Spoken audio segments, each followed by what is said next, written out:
स्वातंत्र्यवीर सावरकर हे एक आगळं वेगळं असं व्यक्तिमत्व होतं। यांचा जन्म 28 मे 1883 ला नाशिक जवळ भगूर येथे झाला होता। त्यांच्या आईचे नाव राधाबाई तर वडिलांचे नाव दामोदरपंत होते आणि त्यांचे वडिलांना लहानपणापासूनच कवितेची वाचनाची खूप आवड होती। त्यांच्या घरात लहानपणापासूनच खूप असे पुस्तकं होते, ग्रंथ होते आणि त्यामुळेच सावरकरांमध्ये वडिलांची ती आवड निर्माण झाली आणि तेही खूप चांगले साहित्यिक होते, कविताकार होते। तर असे हे वीर सावरकर जे आहेत त्यांना या जेलमध्ये ठेवलेलं होतं। अगदी आपल्या मातृभूमीपासून मैलोनमैल अशा अंतरावर या जेलमध्ये त्यांना कैद करण्यात आलेले होते आणि त्यांच्या नावानेच आज हे राष्ट्रीय स्मारक म्हणून प्रसिद्ध झालेलं आहे। सेल्युलर जेलच्या बाहेर बोर्ड लावलेला आहे, आपण बघू शकता। इथे भेट देण्याचं टायमिंग आहे सकाळी 9 ते 12:30 पर्यंत, 12:30 ते 1 लंच ब्रेक असतो आणि नंतर 1 पासून 4:45 पर्यंत आपण इथे भेट देऊ शकतो। त्यासाठी एंट्री फी आहे 30 रुपये।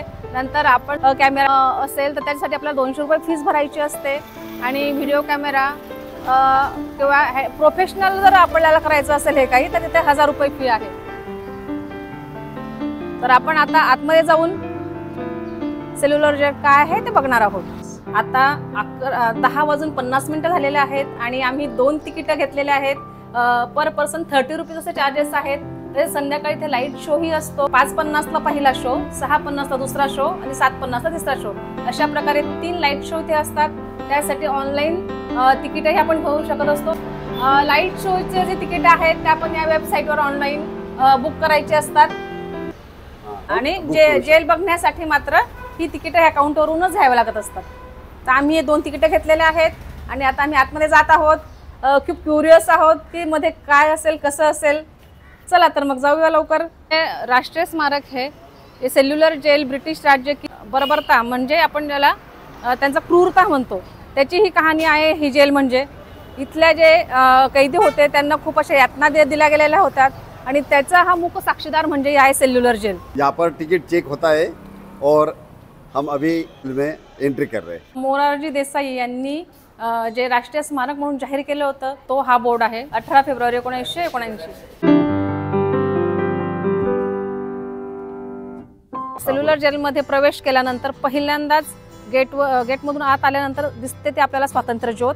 स्वातंत्र्य ज्योत म्हणजे आपल्याला जे स्वातंत्र्य मिळालेले आहे 15 ऑगस्ट 1947 रोजी भारत ब्रिटिशांच्या गुलामगिरीतून मुक्त झाला आणि हे जे स्वातंत्र्य आहे ते सहजासहजी मिळालेलं नाही।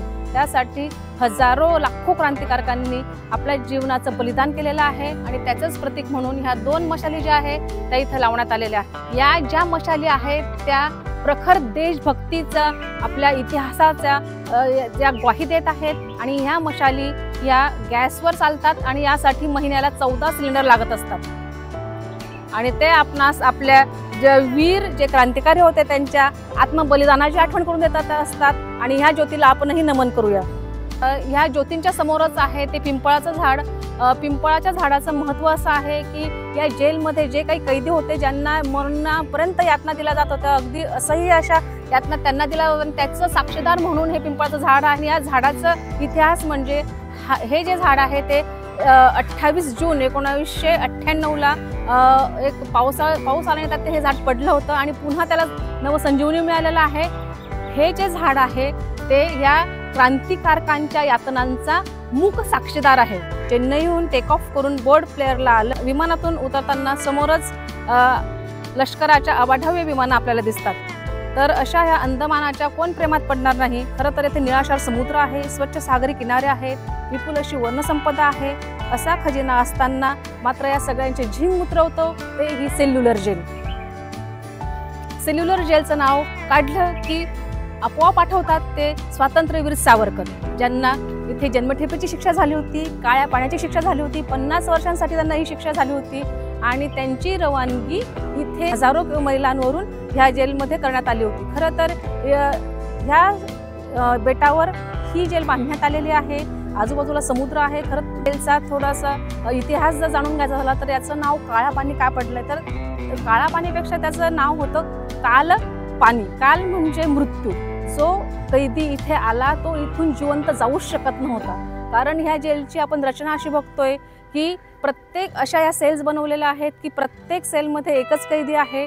अशा ह्या 7 बिल्डिंग्स होत्या, त्यातल्या 3 आता इथे आपल्याला दिसत आहेत आणि बाकीच्या त्या आता नाहीशा झालेल्या आहेत. आपल्याला ह्या ज्या तुरुंगाच्या खोल्या दिसत आहेत या प्रत्येक खोलीत एकच कैदी असायचा आणि ते या जेलचं वैशिष्ट्य असं आहे की बाजूला कोण कैदी आहे हे सुद्धा त्या कैद्यांना कळत नव्हतं. म्हणजे एकमेकांशी त्यांचा कधीही काही कॉन्टॅक्ट होत नव्हता आणि मग अनंत अशा यातना सहन करून मरणाची वाट पाहत ते कैदी कधी आत्महत्या करण्याचा प्रयत्न करायचे तर कधी मरणाच्या भीतीने इथून पळून जाण्याचा प्रयत्न करायचे.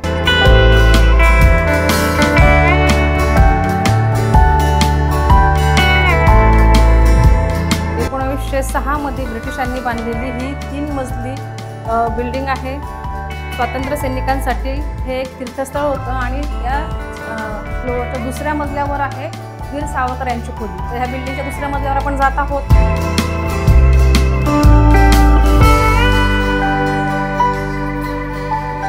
या जेलच्या ज्या भिंती आहेत, ज्या इमारती आहेत, त्या येथील दोषी असलेल्या कैद्यांच्या सर्वात भयानक अमानुष आणि अत्याचाराचे मुख साक्षीदार आहेत. हम जब यहाँ विजिट कर रहे तो हम एक स्कूल की पिकनिक है दिखाई दे रहे, बच्चे लड़के हैं लड़कियां हैं, मतलब स्टूडेंट यहाँ आए हुए हैं. तो आप लोगों ने विजिट किया सावरकर जी की जो जहाँ उनको रखा था वो सेल देखा आपने, तो वहाँ जाके आपको क्या पता चला, कैसा लगा?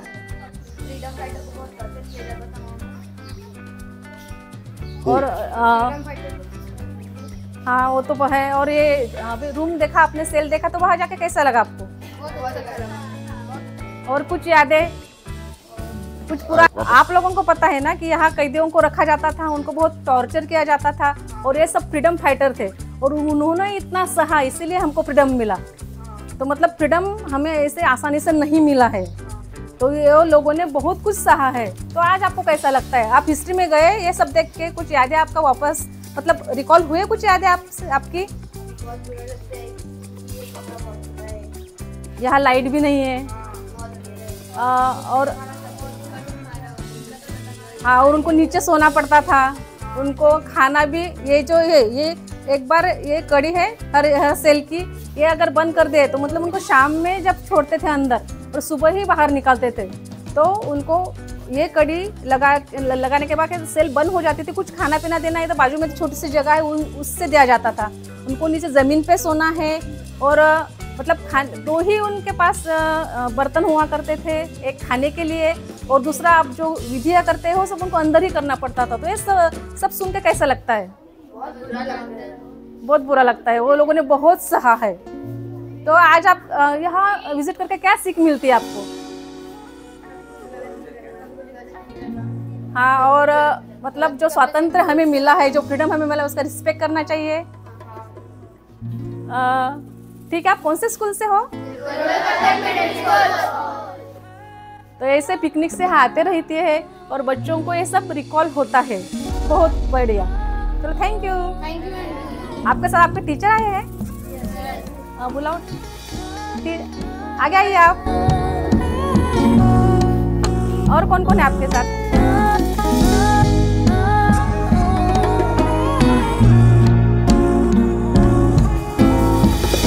आइए सर. आप बच्चों को लाए तो आपका इंटेंशन क्या है इसके पीछे? आप इधर देख के बोल सकते हैं. हिस्ट्री है, इन लोगों को जानना बहुत जरूरी है. पहला बात तो वो, और जो फ्रीडम फाइटर्स है हाथ में पकड़ सकते हैं. हाँ ठीक है.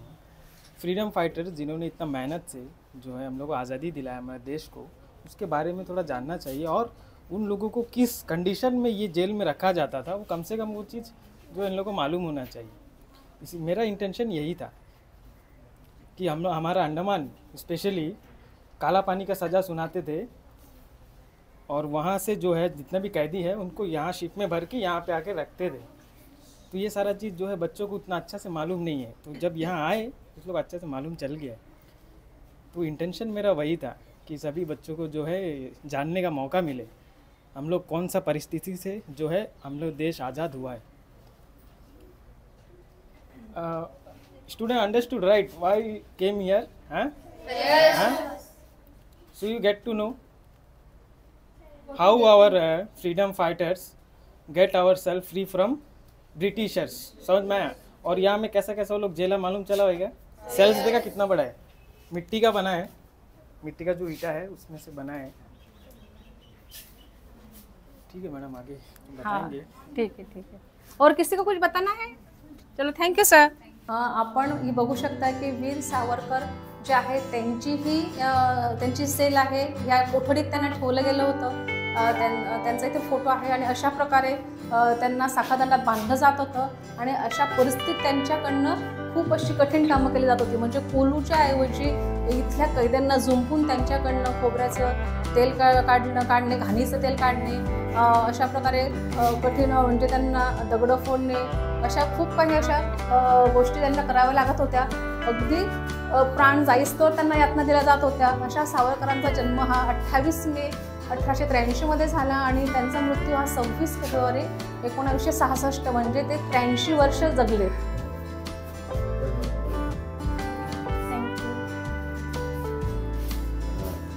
आणि ते एक उत्तम कवी होते. जगातील एकमेव ऐतिहासिक सत्य त्यांनी सांगितलंय की हिंदुस्थानातील जनतेला ब्रिटिश राजवटीविरुद्ध सशस्त्र क्रांतीचे महामंत्र त्यांनी दिला. सश्रम करायचं म्हणजे त्यांना त्यासाठी जन्मठेपेची शिक्षा भोगत असतानाच या कोठडीच्या ह्या ज्या विटा आहेत त्या भिंतींवर त्यांनी खिळे आणि काटे यांना वापरून एक काव्य लिहिलं होतं. त्याचं नाव आहे कमला. आणि हे महाकाव्य लिहिणारे ते एकमेव असे कैदी होते असं आपण म्हणू शकतो. आणि ह्या भिंतींवरती ते रोज लिहायचं काम करायचे आणि येऊन ब्रिटिश त्यांना पुन्हा ते पुसायचं काम करायचे. पण ते कधीही थकले नाही, कधी निराशही झाले नाही. अशा ह्या वीर सावरकरांच्या स्मृतीस विनम्र अभिवादन. ही जी कोठडी आहे त्याला छोटासा दरवाजा आहे, त्यातनं कैद्यांना इथे आत पाठवलं जात होतं आणि नंतर दरवाजा बंद केल्यानंतर फक्त हवा आणि सूर्यप्रकाश येण्यासाठी ही एवढीच एक खिडकी आहे. आणि हे त्यांचं बेड आहे, जिथं त्यांना एक गोनपाट ज्याला म्हणतो आपण ते झोपायला आणि एक पांघरायला, या दोन इथे भांडी आहेत. जेव्हा ही सेल्युलर जेल जेव्हा एक स्मारक बनलं, वीर सावरकरांचं स्मारक म्हणून आज ते प्रसिद्ध आहे. आणि त्यांनी वापरलेल्या वस्तूही आज तशाच आहेत आणि आजच्या म्हणजे त्या स्थितीत वापरलेल्या वस्तू आपण आज पाहू शकतो. तर अशा या स्वातंत्र्यवीर सावरकरांना विनम्र अभिवादन.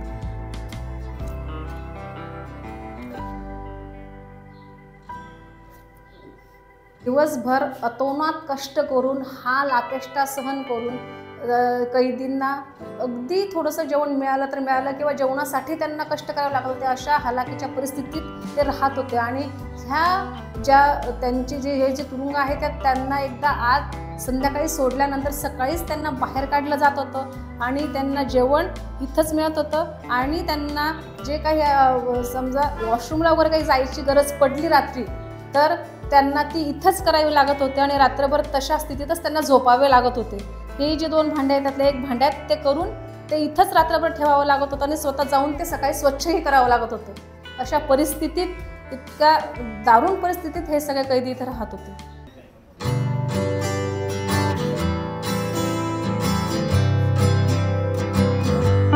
1910 मध्ये जेव्हा सावरकरांवर राजद्रोहाचा खटला भरण्यात आला होता, त्यांना 50 वर्ष जन्मठेपेची शिक्षा झाली होती. तर ती दुहेरी जन्मठेपेची शिक्षा होती, म्हणजे 50 वर्ष सक्त मजुरीची शिक्षा त्यांना सुनावण्यात आली होती. त्यांना अंदमानमधील सेल्युलर तुरुंगात ठेवण्यात आले होते, जिथे त्यांनी 12 वर्ष सक्त मजुरीची शिक्षा पूर्ण केली. जेलच्या आपल्याला सध्या 3 विंग दिसत आहेत, पण ह्यापूर्वी 7 विंग्स होत्या. 1941 साली मोठा भूकंप झाला आणि दुसऱ्या महायुद्धात जपानी लोकांनी त्यातल्या 2 विंग्स पाडल्या, ज्यांनी बंकर आणि इतर संरचना बांधण्यासाठी या विटांचा पुनर्वापर केला. भारताला स्वातंत्र्य मिळाल्यानंतर 1950च्या दशकात जवळच्या गोविंद वल्लभ पंत रुग्णालयासाठी जागा मोकळी करण्यासाठी उरलेल्या 2 विंग्सही पाडण्यात आल्या. आणि आज या बुरुजाची हेटाळणी करून फक्त आता हेटाळणी झालेली आहे आणि फक्त 3च विंग्स आता शिल्लक आहेत, जे आपण बघू शकतो. फर्स्ट, सेकंड आणि थर्ड या 3च विंग्स आता सध्या शिल्लक आहेत. इथे आपण याच्या सगळ्यात उंच अशा टॉवरवर आलेलो आहोत आणि इथून आपल्याला सुंदर असा अथांग सागर दिसत आहे.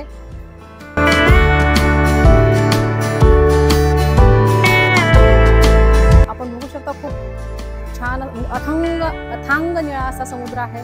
आणि हा समुद्र पाहिल्यानंतर सावरकरांची कविता आठवल्याशिवाय राहत नाही. मातृभूमी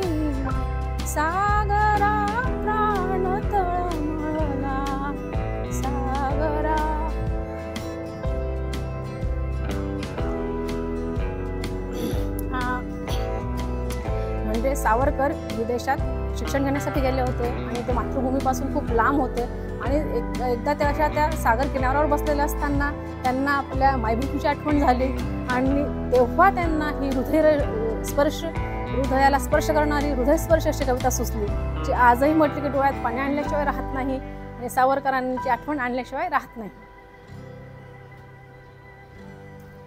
हुतात्म्यांच्या पायाची धूळ आणि त्यांच्या घामाने आणि रक्ताने पावन झालेली ही सेल्युलर जेल आपण बघत आहोत आणि त्यांच्या आठवणीत अखंड बुडत आहोत.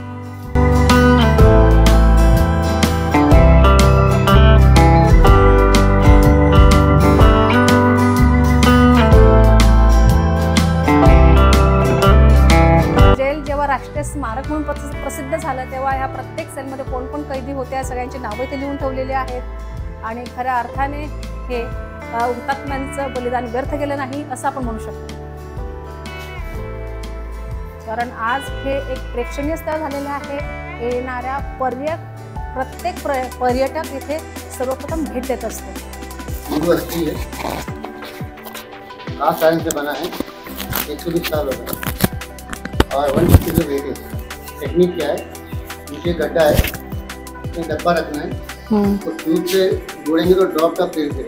अब they required per day 30 point oil, approx 15 litre, नहीं तो मार खाना पड़ेगा. उतना निकालना ही है. हाँ, अगर इंसान का अगर स्पीड कम हो गया उसको मारेंगे, बैल की तरह मारेंगे. मारने के बाद 40 किलो वेट डाल और 80 किलो वेट से क्या होगा, पूरा प्रेशर आएगा. प्रेशर में क्या होगा, ये जल्दी निकलेगा. एक्चुअल प्रेशर में क्या होगा, कमर बैंड हो जाएगा, पेन होगा. अब आदमी पेन में क्या करेगा, गिर जाएगा, इनसे क्या करेगा और फास्ट काम, दिस इज फॉर वेट करेंगे. अब देखिए फांसी की रस्सी है, कैसे अपने हाथ से बनाएंगे.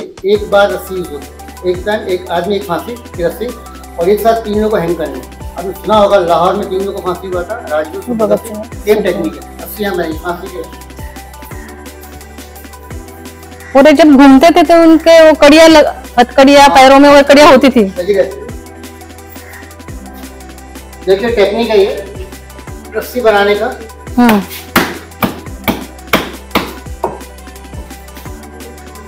ये फाइबर निकालना नारियल का.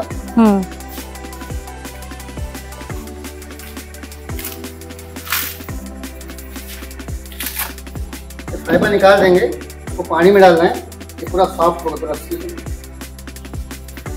और उसमें से पूरा एक एक धागा निकालना है, वो रेशा निकालना है.